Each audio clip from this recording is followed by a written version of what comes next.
Hello everyone, आप सभी का बहुत-बहुत स्वागत है। आज की क्लास में हम देखेंगे आचार्य भरत मुनि के विषय में, इनका जीवन परिचय, इनकी रचनाएँ, इनका साहित्य में योगदान, इनकी जो रचना है उससे संबंधित जो भी परीक्षा में प्रश्न बनते हैं उन सभी को देखेंगे। और हाँ, मैं बताना चाहूँगी आप सभी को कि संस्कृत साहित्य यानी कि हिंदी में जो अनिवार्य संस्कृत हम सभी पढ़ रहे हैं ये, और इसमें अब हम सभी को बहुत ज़्यादा रचनाकारों को नहीं पढ़ना है, बस 1-2 और बचे हैं। ये जो भरत मुनि हैं ये जीआईसी प्रवक्ता परीक्षा के पाठ्यक्रम में सम्मिलित हैं और बहुत ही इम्पोर्टेंट हैं ये भरत मुनि जी। और इसके बाद हम सभी को केवल विश्वनाथ राजशेखर को पढ़ना है पीजीटी के लिए। और टीजीटी के जितने भी थे वो सारे हो गए हैं, यानी कि कालिदास, भारवी माघ, दंडी, श्रीहर्ष, ये पीजीटी में है और टीजीटी में है। और पीजीटी में है भास है, कालिदास है, भारवी हैं, माघ है, दंडी है, भवभूति हैं, श्रीहर्ष है, मम्मट है, विश्वनाथ और राजशेखर। इन 2 को पढ़ना है और 2 बहुत बड़े नहीं हैं। बस उतनी ही चीज़ों को हम सभी पढ़ेंगे, रिवीजन करेंगे, उनका ही रिवीजन करेंगे जो परीक्षा में जिनके आने की संभावना है। बहुत इधर-उधर नहीं पढ़ना है क्योंकि समय अब बहुत कम है हम सभी के पास। तो इसके बाद देखेंगे हम सभी धातु रूप, शब्द रूप इत्यादि पर, समास, संधि और इन सभी पर, उपसर्ग, प्रत्यय, शब्द रूप, इन सभी पर हम सभी जो है देखेंगे। रिवीजन के तौर पर एक सुपर फास्ट क्लास हम सभी करेंगे, जिससे हम सभी का कुछ छूटे ना और सारी चीज़ें कवर हो जाए। तो बताना चाहूँगी यूपी टीजीटी पीजीटी बिहार नहीं यूपी टीजीटी पीजीटी जीआईसी प्रयोक्ता परीक्षा और यूपी टेट के लिए बहुत ही महत्वपूर्ण क्लास है ये। आइए अपने टॉपिक पर चलते हैं, भरत मुनि के विषय में देखते हैं कि भरत मुनि प्राचीन भारत के महान आचार्य नाट्य शास्त्री और रस सिद्धांत के प्रवर्तक माने जाते हैं। इन्हें भारतीय रंगमंच, नाटक, नृत्य और संगीत का जनक कहा जाता है। इनके जीवन के संबंध में ठोस ऐतिहासिक प्रमाण बहुत कम मिलते हैं, इसीलिए इनका समयकाल सामान्यतः ईसा पूर्व दूसरी शताब्दी से माना जाता है, या ईसा की दूसरी शताब्दी के बीच में हुआ है।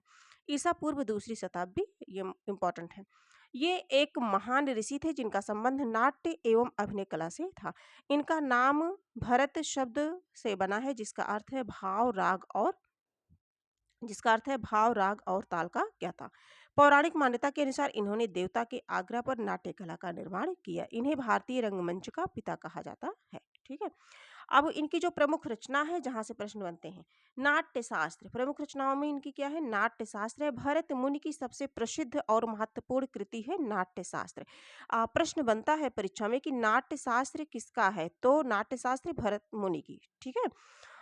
यहाँ लगभग जो है 36 अध्याय है, कहीं-कहीं 37 मिलता है, लेकिन जो है सर्वमान्य है वो 36 अध्याय में विभाजित है। इसमें नाटक, अभिनय, नृत्य, संगीत और मंच सज्जा आदि का विस्तृत वर्णन है। नाट्य शास्त्र की प्रमुख विशेषता हम देख लेते हैं। रस सिद्धांत। भरत मुनि ने 8 रसों का वर्णन किया है। ये प्रश्न कई बार यूपी टेट में, टीजीटी पीजीटी में ये बनता है प्रश्न कि भरत मुनि ने रसों की संख्या कितनी मानी है, तो 8 मानी है। साधारणतः ये यूपी टेट में तो जरूर बनता है। तो 8 कौन-कौन से हैं देख लेते हैं। श्रृंगार हो गया, हाँ, 8 रसों को हम सभी देख लेते हैं। श्रृंगार हो गया, वीर हो गया, श्रृंगार रस, वीर रस, करुण, रौद्र, हास्य, भयानक, बीभत्स, अद्भुत। ठीक है, इस तरह से ये हो गए 1, 2, 3, 4, 5, 6, 7, 8। ये 8 हमारे कंप्लीट हो गए, इसे भरत मुनि ने माना है। वैसे रसों की संख्या मुख्य रूप से कितनी है, तो 9 है, लेकिन अगर भरत मुनि के अकॉर्डिंग हम देखेंगे तो 8 है। ठीक है। अभिनय के 4 प्रकार इन्होंने बताए हैं, और जिनमें है आंगिक, आंगिक यानी कि अंग से है, यानी कि शारीरिक है। और आंगिक हो गया, आंगिक हो गया, 4 बताए हैं। आंगिक हो गया, वाचिक हो गया, वो यानी कि वाणी से, आहार यानी कि वेशभूषा, सात्विक यानी कि भावनात्मक। ठीक है, ये 4 बताए हैं। आगे हम सभी देखेंगे नाटक के तत्व देखेंगे। देखिए, कथानक, पात्र, संवाद, अभिनय आदि का वैज्ञानिक विश्लेषण, नृत्य और संगीत का वर्णन। भरत नाट्यम जैसे शास्त्रीय नृत्यों का आधार है। हिंदी में इनका स्थान क्या है? भरत मुनि का स्थान भारतीय काव्य शास्त्र में अत्यंत उच्च है। आगे देखेंगे, भरत मुनि का नाम वैसे भी आप लोगों ने सुना होगा। इनके रस सिद्धांत को आगे चल करके आनंदवर्धन और अभिनवगुप्त जैसे आचार्यों ने विकसित किया। आज भी रंगमंच, नाटक, सिनेमा और नृत्य में इनके सिद्धांतों का प्रयोग होता है। अब हम देखते हैं, इतनी सारी चीज़ों को तो हम लोगों ने पढ़ी, है ना?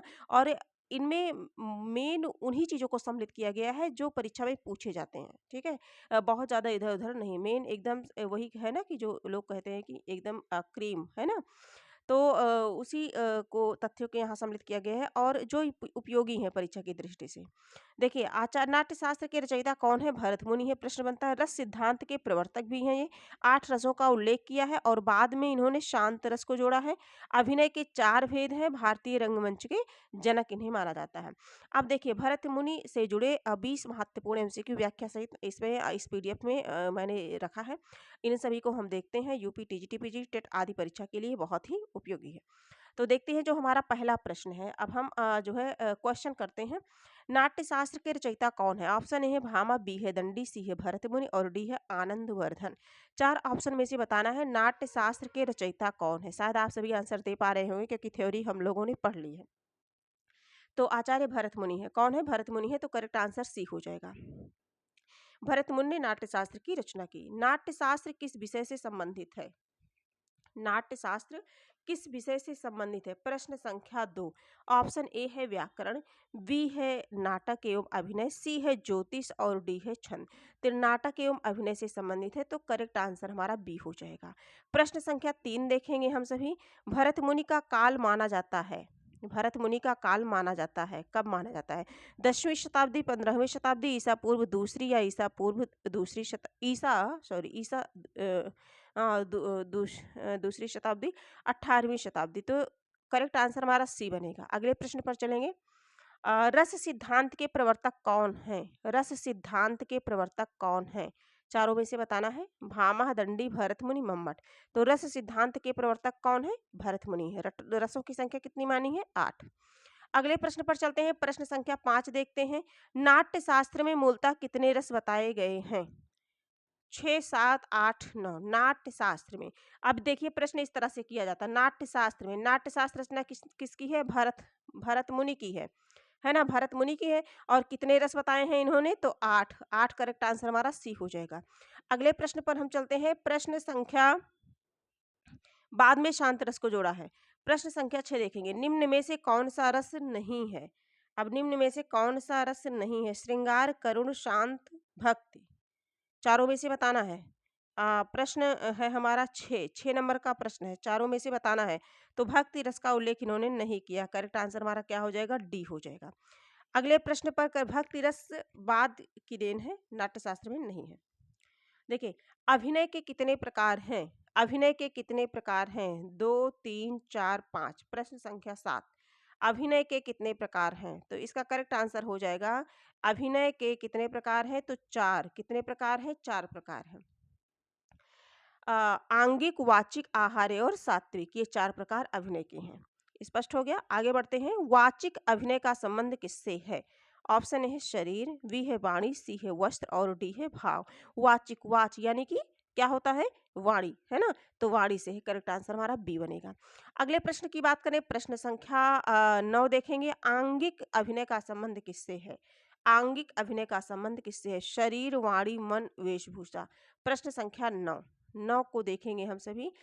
तो 9 का करेक्ट आंसर हो जाएगा आंगिक यानी कि शारीरिक, शारीरिक है ना यानी कि शरीर। करेक्ट आंसर ए बनेगा।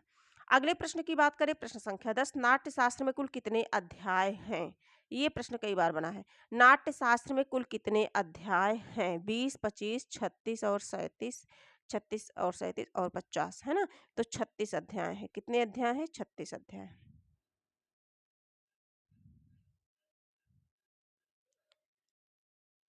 अगले प्रश्न की चर्चा करते हैं। प्रश्न संख्या 11 देखते हैं। रस का अर्थ क्या है? रस का अर्थ क्या है ना? स्वाद, भावानुभूति, कथा, अभिनय। रस का अर्थ क्या है? चारों में से करेक्ट आंसर हम सभी को बताना है कि रस का अर्थ क्या है। रस का अर्थ क्या है? प्रश्न संख्या 11। इसका करेक्ट आंसर हो जाएगा भावानुभूति। क्या हो जाएगा? भावानुभूति। 11 नंबर के 12 नंबर के प्रश्न को देखेंगे। वीर रस का स्थायी भाव क्या है? वीर रस का स्थायी भाव क्या है? रति, उत्साह, शोक और क्रोध। वीर का स्थायी भाव क्या है? 12 नंबर का प्रश्न है। प्रश्न संख्या 12। तो उत्साह हो जाएगा। वीर का क्या हो जाएगा? उत्साह हो जाएगा। करुण रस का स्थायी भाव क्या है? 4 ऑप्शन है आपके समक्ष और इसमें से बताना है करुण रस का स्थायी भाव क्या है? शोक, रति, हास, क्रोध। करुण का क्या हो जाएगा? प्रश्न संख्या 13 का करेक्ट आंसर हो जाएगा शोक, है ना? यानी कि ऑप्शन ए। दुःख से उत्पन्न शोक। ठीक। 14 नंबर का प्रश्न है, भरत मुनि को किसका जनक कहा जाता है? ऑप्शन ए है कविता का, बी है नाटक, सी है कहानी, डी है उपन्यास। 14 नंबर का प्रश्न है, करेक्ट आंसर इसका हो जाएगा नाटक। क्या हो जाएगा? नाटक। अगले प्रश्न पर चलेंगे। भारतीय रंगमंच के जनक के रूप में जाने जाते हैं। प्रश्न संख्या 15, नाट्य शास्त्र का संबंध किस कला से नहीं है? ऑप्शन ए है संगीत, बी है नृत्य, इससे भी है, इससे भी, अभिनय से भी, गणित से नहीं है। करेक्ट आंसर हमारा डी हो जाएगा। ठीक है, गणित से इनका संबंध नहीं है। 16 नंबर का प्रश्न है, शांत रस को किसने जोड़ा? शांत रस को किसने जोड़ा? भरत मुनि ने, भामा ने, अभिनव गुप्त ने, दंडी ने। चारों ऑप्शन में से हमें बताना है। 16 नंबर का क्वेश्चन है। प्रश्न संख्या 16, तो शांत रस को किसने जोड़ा? 16 नंबर का जो प्रश्न है, इसका करेक्ट आंसर हो जाएगा अभिनव गुप्त, यानी कि सी। ठीक है। अगले प्रश्न पर हम चलेंगे। प्रश्न संख्या जो है 17 देखेंगे। हास्य रस का स्थायी भाव है। हास्य का क्या होगा? 17 नंबर का प्रश्न है, 4 ऑप्शन में से बताना है। हास्य रस का स्थायी भाव क्या होगा? तो हास होगा। ठीक है, करेक्ट आंसर हमारा ए हो जाएगा। 18 नंबर के प्रश्नों को हंसी से उत्पन्न करने वाला भाव ही हास है। रौद्र रस का स्थायी भाव है। ऑप्शन ए है भय, बी है क्रोध, सी है शोक और डी है उत्साह। रौद्र का क्या हो जाएगा? 18 नंबर का प्रश्न है बी, यानी कि क्रोध हो जाएगा। आज जो है हाँ, आज की क्लास में हम लोगों ने 18 नंबर के प्रश्नों को देखा।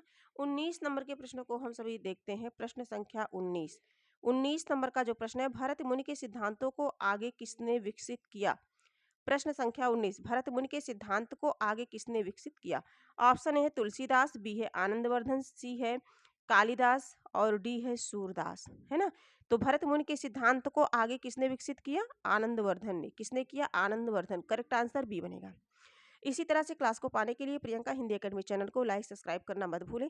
इस चैनल के माध्यम से आप सभी को UP TET, TGT, PGT, GIC प्रयोक्ता के लिए जो मुख्य तथ्य हैं, यानी कि जो इम्पोर्टेंट टॉपिक हैं, वो सभी बड़ी सरलता और सहजता से कराए जाते हैं। तो इसलिए इस क्लास को देखना ना भूलें। नाट्यशास्त्र किस प्रकार का ग्रंथ है? 20 नंबर का प्रश्न है, नाट्यशास्त्र किस प्रकार का ग्रंथ है? ऑप्शन है धार्मिक, बी है वैज्ञानिक सैद्धांतिक, और सी है ऐतिहासिक, डी है कहानी। नाट्यशास्त्र किस प्रकार का ग्रंथ है? ठीक है, 20 नंबर का प्रश्न है और इसका करेक्ट आंसर क्या होगा? इसका करेक्ट आंसर हो जाएगा वैज्ञानिक या सैद्धांतिक। वैज्ञानिक या सैद्धांतिक। करेक्ट आंसर 20 हो जाएगा। आज की क्लास में हम लोगों ने आचार्य भरत को देखा और उनके नाट्यशास्त्र को देखा, किसमें क्या कितने अध्याय हैं, उनका समय क्या है ना, जहाँ जहाँ से मेन प्रश्न बनते हैं। यदि आप कॉम्पिटिटिव एग्जाम की तैयारी करते हैं तो आप खुद देख पा रहे होंगे कि इसमें जो मोस्ट इंपॉर्टेंट तथ्य हैं उन्हीं को सम्मिलित किया गया है। इधर उधर की चीज़ें बिल्कुल नहीं है। ये क्लास आपके लिए बहुत ही उपयोगी है। तो इस प्रकार से आप डेली क्लास को पाने के लिए प्रियंका हिंदी एकेडमी चैनल को लाइक करें, सब्सक्राइब करें, बहुत सारा प्यार दें। आप सभी के प्यार और सपोर्ट की मुझे बहुत ही आवश्यकता है। हाँ, 20 प्रश्नों में से आप बताएं कि आपके कितने प्रश्न बने, यानी कि कितने स्कोर आपने किया, कितना सही हुआ आपका। और आज के लिए इतना ही। हम फिर मिलेंगे, नए प्रश्नों के साथ मिलेंगे, नए तथ्यों के साथ मिलेंगे। तब तक के लिए धन्यवाद।